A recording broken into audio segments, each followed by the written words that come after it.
নিরঞ্জনং নিত্যম অনন্তরূপং ভক্তানুকম্পধৃতবিগ্রহং বৈ ঈশাবতারং পরমেশমিড্ডং তং রামকৃষ্ণং শিরসা নমামি। শ্রীরামকৃষ্ণকে যেরূপ দেখিয়াছি। সংকলন ও সম্পাদনা স্বামী চেতনানন্দ। স্বামী তুরীয়ানন্দের স্মৃতিকথা, পর্ব ৪। গিরিশচন্দ্র ঘোষ ও অন্যান্য ভক্তগণ। গিরিশবাবুর মতো লোক পর্যন্ত ঠাকুরের কাছে স্থান পেত। তিনি সবাইকে খাপ খাইয়ে নিতে পারতেন। আমরা করি কি, যার যার নিজের মতো করে গড়তে যাই। তিনি কিন্তু যে যেখানে আছে সেখান থেকেই তার উন্নতির জন্য তাকে ধাক্কা দিতেন। কাউকে নিজের মতো করতে না পেরে তাকে নিরাশ করেননি। ঠাকুর এক একজনের সঙ্গে এক এক ভাব করতেন, আর সেটা বরাবর রক্ষা করতেন। হাসি ঠাট্টার ভেতর দিয়ে খুব শিক্ষা দিয়ে দিতেন। আহা, তিনি যথার্থ আচার্যই ছিলেন। এরকম আচার্য কোথায় মেলে? গিরিশবাবু বলতেন, আমার ছোট ভাই বাবার হাত ধরে যেত, আমি কিন্তু তাঁর কোলে চড়ে যেতাম। আমি কত কি ঠাকুরকে বলতাম, তিনি কিছুতেই তক্ত হতেন না। যখন মদ খেয়ে টং হয়ে যেতুম, তখন হয়তো ঠাকুরের কাছে এসে উপস্থিত হয়ে যেতুম। এ অবস্থায়ও আদর করে ধরে নিয়ে যেতেন। লাটুকে বলতেন, ওরে গাড়িতে দেখ কিছু আছে কি না, এখানে খোয়ারি এলে তখন কোথায় পাবো।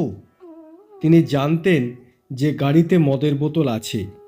তারপর আমার চোখের দিকে চেয়ে সব চোখ সাদা করে দিতেন।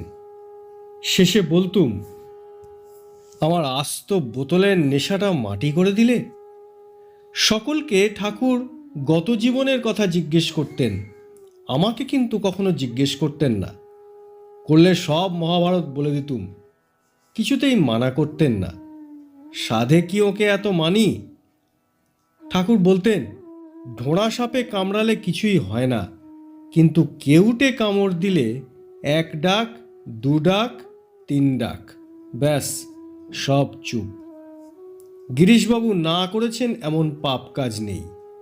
একবার আমাদের বলেছিলেন, আমি যত মদ খেয়েছি তার বোতলগুলি খাড়া করে একটার ওপর আরেকটা রাখলে মাউন্ট এভারেস্টের সমান উঁচু হবে। কবি কিনা, তাই এভাবে বলেছিলেন। গিরিশবাবুকে ঠাকুর সকাল সন্ধ্যায় ভগবানের নাম করতে বলায় তিনি বলেছিলেন, তা কথা দিতে পারি না। আমি তখন কোথায় কোন খেয়ালে থাকবো জানি না। তারপর শুধু খাওয়ার সময় নাম নিতে বলায়ও বললেন, তাও আপনার কাছে বলতে পারি না। কত মোকদ্দমা বাজে ভাবনা নিয়ে থাকি, এও পারবো না। তখন ঠাকুর বললেন, তবে বকলমা দে। পরে গিরিশবাবু বলেছিলেন, তখন তো বকলমা দিয়ে এলুম। পরে বুঝেছি বকলমা দেওয়া কত শক্ত। দিনান্তে একবারও তাঁর নাম করতে পারবো না বলেছিলাম, কিন্তু পরে দেখি প্রতি মুহূর্তে এতটুকু কাজ তাকে স্মরণ না করে করবার জো নেই। 15 বছরের আফিং খাওয়ার অভ্যাস একদিনে ছেড়ে দিলেন। বলেছিলেন, প্রথম 3 দিন বড় কষ্ট হয়েছিল, গা যেন আড়ষ্ট হয়ে আসতো। চতুর্থ দিনেই সে ভাব কেটে গেল। শেষে তামাকটুকু পর্যন্ত খেতেন না। ঠাকুর কত কি জানতেন। গিরিশবাবু একবার ঠাকুরকে বলেছিলেন, আপনি আমার সব বিষয়ের গুরু, খারাপ বিষয়েরও। তাতে ঠাকুর বলেছিলেন, না গো, তা নয়, এখানে সংস্কার নেই। করে জানা আর পড়ে বা দেখে জানার ভেতর ঢের তফাৎ। আর করে জানলে সংস্কার পড়ে যায়, তা থেকে বেঁচে ওঠা ভারী শক্ত। পড়ে বা দেখে শুনে জানাতে সেটা হয় না। গিরিশবাবু একবার ঠাকুরকে জিজ্ঞাসা করেন, আপনার অত সব সাধন কেন? ঠাকুর তাতে বলেছিলেন, হরগৌরীর মিলন তো নিত্যই রয়েছে, তবে আবার গৌরী শিবকে লাভ করবার জন্য অত সাধন, অত তপস্যা করেছিলেন কেন? এসব নজিরের জন্য। আমি 16 টাং করলে তবে অপরে যদি 1 টাং করে। গিরিশ ঘোষকে ঠাকুর যখন বললেন, ব্রহ্মজ্ঞানের কথা কি বলছো? সুখদেব ব্রহ্মসমুদ্র দর্শন স্পর্শন করেছেন, আর শিব 3 গণ্ডূষ জল পান করে সব হয়ে পড়ে আছেন। গিরিশ ঘোষ বললেন, মহাশয় আর বলবেন না, মাথা ফেটে যাচ্ছে। এক ভক্তের জীবনে একটা ঘটনা হয়েছিল। খুব মদ খেয়ে তার কামের উদ্রেক হয়। একটা বেশ্যাবাড়িতে গাড়ি দাঁড় করিয়ে সে সিঁড়ি বেয়ে উপরে উঠে যায় এবং দেখে দরজার সামনে ঠাকুর দাঁড়িয়ে আছেন। সে অমনি লজ্জিত হয়ে পালিয়ে এলো। ভগবান রক্ষা না করলে কি আর রক্ষা পাবার জো আছে? তাঁর কৃপায় যাদের প্রথম থেকেই সংস্কার দাঁড়াতে না পারে, তিনি যাদের বাঁচিয়ে নেন, আহা কি ভাগ্য তাদের! তারাই বাঁচে। নিজের চেষ্টায় এর হাত থেকে বাঁচা যায় না। তবে ঠাকুর বলতেন, তোর যদি আন্তরিক হয় তবে মা সব ঠিক করে দেবেন। সাধারণত লোকেরা তাদের ভালো দিকটা দেখাতে চেষ্টা করে। তারা নিজেরা ভালো না হয়ে লোকের কাছে ভালো মানুষের ভাব দেখায়।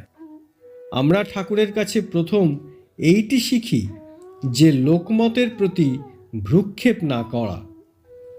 তিনি বলতেন, লোকমতকে থু থু, ভগবানের দিকে তাকা আর তাকে সন্তুষ্ট করার চেষ্টা কর। স্বামীজিও ওইরূপ ছিলেন।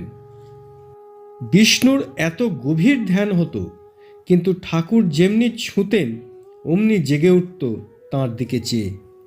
নিত্যগোপালের তো অত ভাব হতো, চোখ উল্টে যেত, বুকখানা একেবারে লাল হয়ে উঠত, আর যখন ধ্যান করত সমস্ত রক্তটা মুখে উঠত, মুখ লাল হয়ে যেত।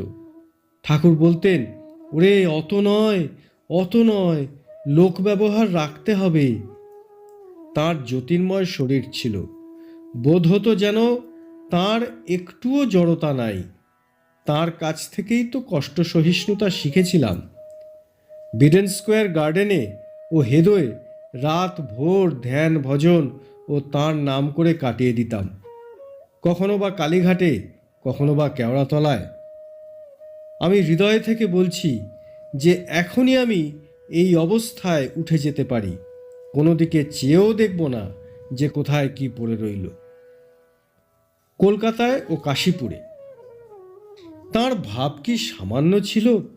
কোনো কোনো সময় এমনকি বহির্জগতও তাঁর ভাব অনুযায়ী বদলে যেত। একবার মথুরবাবু দক্ষিণেশ্বর থেকে ওর জুড়ি গাড়ি করে ঠাকুরকে ওদের জানবাজারের বাড়িতে নিয়ে যাচ্ছেন। গাড়ি যখন চিৎপুর রোডে এসে পড়েছে, তখন হঠাৎ ওর এরূপ ভাব হলো যে উনি সীতা হয়েছেন আর রাবণ ওকে হরণ করে নিয়ে যাচ্ছে। উনি সমাধিস্থ হয়ে গেলেন।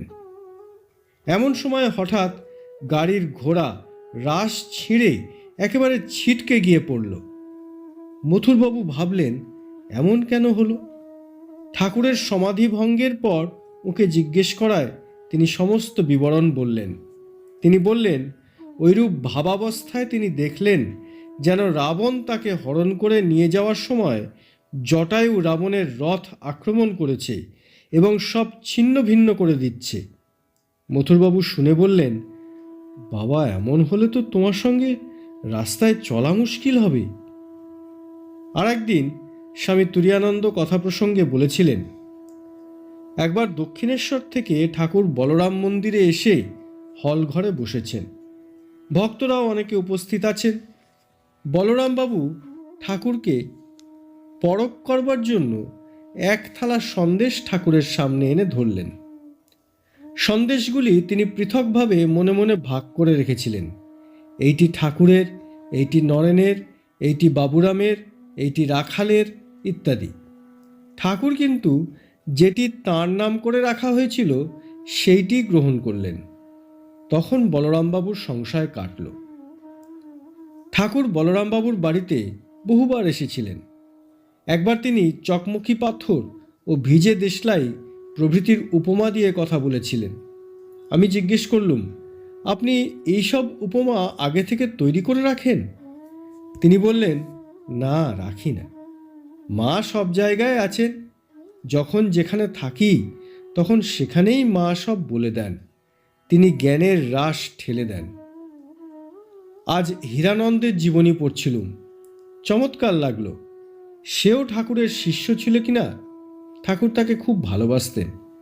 ঠাকুরের অসুখের সময় সিন্ধু দেশ থেকে হীরানন্দ এসেছিল। মেঠাই আর ঠাকুরের জন্য ঢিলা পাজামা নিয়ে এসেছিল। ঠাকুর একদিন পড়েছিলেন। একবার স্বামীজির সঙ্গে ওকে তর্কে লাগিয়েছিলেন। স্বামীজি জ্ঞানের দিক দিয়ে বললেন, হীরানন্দ বেশ বলল ভক্তির দিক দিয়ে। তর্ক করল না। হীরানন্দ কেশববাবুরও শিষ্য ছিল। ঠাকুর একদিন তার গলার অসুখের কথা বলছিলেন। তাকে জিজ্ঞাসা করা হয়েছিল, আপনার কি ওইসব অনুভব হয়? তিনি বললেন, তুমি কি কথা বললে গো? শরীর কি কখনো সাধু হয়? মনটাই সাধু হয়ে যায়। কষ্ট অনুভব হচ্ছে, খালি চেপে রয়েছি। ও বড় কিছু নয়। তবে এই বোধ যদি হয় যে এসব শরীরের, আমার নয়, আমি শরীর থেকে আলাদা, তবেই ঠিক। একটা কথা শুনেছি, মার উক্তি, সেটিও চমৎকার। ঠাকুরের অদর্শনের পর মা অধীর হয়ে কাঁদছিলেন। এমন সময় দেখলেন ঠাকুর এসে বলছেন, ও কি গো, গেছি কোথায়? এই তো আমি রয়েছি, কেবল এ ঘর আর ও ঘর। শুধু না হয় দেখতেই পাচ্ছ না, কিন্তু আমি আছি তার তো কত পরিচয় পাচ্ছ। শ্রীরামকৃষ্ণ দর্শন পুরাণে আছে, সমস্ত জগৎ লয় হলে ভগবান সাকার স্বরূপে থাকেন। যেমন ঠাকুর বলতেন, এমন জায়গা আছে যেখানে বরফ গলে না। সাকার নিরাকার সাক্ষাৎ হবার পর ভগবানের ভাব ও রূপ নিয়ে থাকলে এই বোধ হয়, এটি নিত্য সাকার। আমরা আগে কিছু মানতুম না, ঠাকুরের কাছে এসে এসব মানতে শিখলুম। ঠাকুরের উপদেশই শাস্ত্র। তিনি শাস্ত্রের অতিরিক্ত কিছু শিখিয়েছেন। তবে তিনি বিনয়পূর্বক বলতেন, তার সব উপদেশ শাস্ত্রেই আছে। শঙ্কর কেবল মুক্তি বা নির্বাণ লাভের পথ নির্দেশ করলেন। আমাদের ঠাকুর প্রথমে মানুষকে মুক্ত করতেন এবং তৎপরে তাকে শিক্ষা দিতেন কিরূপে সংসারে থাকতে হবে। তার দিব্য স্পর্শে মানুষের সকল বন্ধন ছুটে যেত, মানুষ মুক্ত হতো। কিন্তু যারা তার উপদেশ পালন করেন তারাও মুক্ত হবেন। তার বাক্যের মুক্তিপ্রদা শক্তি ছিল, প্রথমে মুক্ত হও, নাম রূপ এবং সমগ্র বিশ্বকে বিসর্জন দাও, তারপর সব বস্তু ও ব্যক্তিতে মাকে দর্শন করো, তারপর তার খেলার সাথী হও। আমরা নির্বাণের জন্য ব্যস্ত নই, আমরা প্রভুর সেবা করতে চাই। আমরা বুড়ি ছুঁয়েছি, আর আমাদের চোর হতে হবে না। জীবন যখন যন্ত্রণাদায়ক হয় তখন আমরা জগদম্বার সন্ধান ও স্মরণ করি। মায়ের স্মরণে ও স্মরণেই প্রকৃত শান্তি, বিমল আনন্দ। প্রাত্যহিক জীবনের সামান্য বিষয়ও অবলম্বন করে ঠাকুর শিক্ষা দিতেন। সেজন্য সর্বদা তাঁর কথাই আমাদের মনে পড়ে। গাছপালায়, পত্রপুষ্পে, কীট পতঙ্গে, নরনারীতে, সর্ববস্তুতে তিনি মাকে দেখতে শিক্ষা দিয়েছেন। জীবিত বা মৃত অবস্থায় আমরা মাতৃক্রোড়েই অবস্থিত। প্রথম ইহা অনুভব করো এবং তারপরে এই সত্য সর্বক্ষণ স্মরণ করো, তাহলে জগৎ আমাদের মলিন করতে পারবে না। মাতৃহীন জীবন কি কষ্টকর, তাকে পেলে জীবন মধুময় হয়, তখন আমাদের অভিত্য লাভ হয়। শ্রী শ্রী রামকৃষ্ণ কথামৃত কি অনুপ্রেরণাপূর্ণ! ইহা নিত্যই নতুন, পড়লে মনে হয় কেবল ভগবানকেই ডাকি। ঠাকুর বলতেন, অদ্বৈত জ্ঞান আঁচলে বেঁধে যা ইচ্ছা তাই কর। অর্থাৎ তাকে তোমার অন্তরাত্মা জেনে, তোমার প্রাণের প্রাণ, চক্ষুর চক্ষু জেনে তাকে ভক্তি করো। ঠাকুর জপ করতেন, না হং তুহু তুহু দাস অহং দাসোহং। ভক্তের পক্ষে আমি আমার ভাব একেবারে ত্যায্য। প্রথমেই ভগবান সম্বন্ধে পরিষ্কার ধারণা সম্ভব নয়, খুব করে মনন করতে হয়। তারপর একদিন হঠাৎ এক ঝলকে তুমি নিজে আমাদের কথার সত্যতা উপলব্ধি করবে। ভগবান সম্বন্ধে আমাদের অনেক সন্দেহের ভিতর দিয়ে যেতে হয়েছে। শাস্ত্রপাঠ আমাদের আরও বিভ্রান্ত করেছিল। তখন ঠাকুর আমাদের তত্ত্বজ্ঞান শেখালেন এবং শেষ আমরা উহা প্রবলভাবে অনুভব করেছি। এখন আমরা সেই সত্যে প্রতিষ্ঠিত। ঠাকুর বলিতেন, তাহার মুক্তি নাই, এ কথা তাহার মুখেই শুনিয়াছি। এ মুক্তি নির্বাণ মুক্তি, যাহাতে আর সংসারে আসিতে হয় না। জীবকোটিরাই সংসার দুঃখের জ্বালাতন হইয়া একেবারে ইহা হইতে নিষ্কার পাওয়ার জন্য আর শরীর ধারণ করিতে চায় না, তাই নির্বাণ চায়। নির্বাণ অর্থ নিহ, নাই, নাস্তি, বাণ শরীর, শরীর না থাকা, ইহাই নির্বাণ মুক্তি। যাহাকে পরদুঃখে কাতর হইয়া বারংবার তাহাদের হিতের জন্য এই সংসারে আসিতে হয়, তাহার নির্বাণ কিরূপে সম্ভব? তাই ঠাকুর বলিতেছেন, তাহার মুক্তি নাই। আর ঠাকুর স্বামীজিকে বলিয়াছিলেন, যে রাম, যে কৃষ্ণ, সেই ইদানিং রামকৃষ্ণ, কিন্তু তোর বেদান্তের দিক দিয়ে নয়। এর অর্থ এই যে বেদান্তের অদ্বৈত মতে বলিয়া থাকে যে জীব ব্রহ্ম এক। ইহার অর্থ কেহ কেহ করিয়া থাকেন যে সকলেই রাম, কৃষ্ণ ইত্যাদি। তাহাদের বিশেষত্ব নাই। তাই পাছে স্বামীজি মনে করেন যে সেইভাবে ঠাকুর বলিতেছেন, যে রাম, যে কৃষ্ণ, সেই ইদানিং রামকৃষ্ণ। সেই জন্য ঠাকুর উল্লেখ করলেন, তোর বেদান্তের দিক দিয়ে নয়। অর্থাৎ তাঁর ঈশ্বর চৈতন্য জীব চৈতন্য নহে। অদ্বৈত মতে জীব সাধন, ভজন, সমাধি প্রভৃতি দ্বারা অজ্ঞান দূর করিয়া ব্রহ্ম ভাব লাভ করিয়া ব্রহ্মের সহিত অভিন্ন হইতে পারে। কিন্তু সহস্র চেষ্টা করিয়াও জীব ঈশ্বর হইতে পারে না। ঈশ্বর যিনি, তিনি চিরদিনই ঈশ্বর। তিনি মনুষ্য দেহ ধারণ করিয়া জীবের ন্যায় প্রতীয়মান হইলেও ঈশ্বরই থাকেন, কখনো জীব হন না। যেমন ভগবান শ্রীকৃষ্ণ বলিয়াছেন, বহুনি মে ব্যতীতানি জন্মানি তব চার্জুন, তান্যহং বেদ সর্বাণি না ত্বং বেদ পরস্তপ। অজোপি সন অব্যয়াত্মা ভূতানামীশ্বরোপি সন প্রকৃতিং সামধিষ্ঠায় সম্ভবামাত্মমায়য়া। ঠাকুরও সেই রূপ বলিতেছেন, তোর বেদান্তের দিক দিয়ে নয়। কৃষ্ণ যেমন বলিয়াছেন, তিনিও সেই রূপ বলিলেন। ঠাকুরের ছেলে যারা তাদের যোগ, ভক্তি, জ্ঞান, কর্ম সব চাই, নতুবা সমন্বয় কি করে হলো? একটা একটা ভাবের পুষ্টি করা, এ তো পূর্বেও ছিল। সর্বাঙ্গ সম্পন্ন ও উদার চরিত্র হওয়া চাই। স্বামী তুরীয়ানন্দের একটি পত্র, কাশী, 18 এপ্রিল 1919। প্রিয় সর্বানন্দ, কিছুকাল পূর্বে তোমার পত্র পাইয়াছিলাম, কিন্তু শরীর অসুস্থ থাকায় এ যাবৎ তোমায় লিখিতে পারি নাই। আজ উত্তর দিব। বিষয়টি কঠিন, তবুও সাধ্যমতো চেষ্টা করা যাও। প্রভুর কৃপায় যদি সম্ভব হয়। ঠাকুরের মতো বলা বড় সহজ নয়। আমার মনে হয় সকল ধর্মমতকে উৎসাহিত করিবার জন্য তিনি বলিয়াছিলেন, যত মত তত পথ। সকল মত তিনি নিজে সাধন করে এক সত্যে পৌঁছানো যায় অনুভব করে তবে পূর্বের অভিমত প্রকাশ করিয়াছিলেন।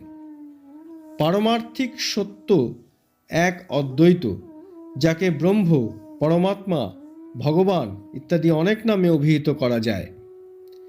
যিনি ওই সত্য উপলব্ধি করিয়াছেন, তিনি উহা নিজের সংস্কার ও রুচি অনুযায়ী প্রকাশ করিতে চেষ্টা করিতে বিশেষ নাম দিয়াছেন।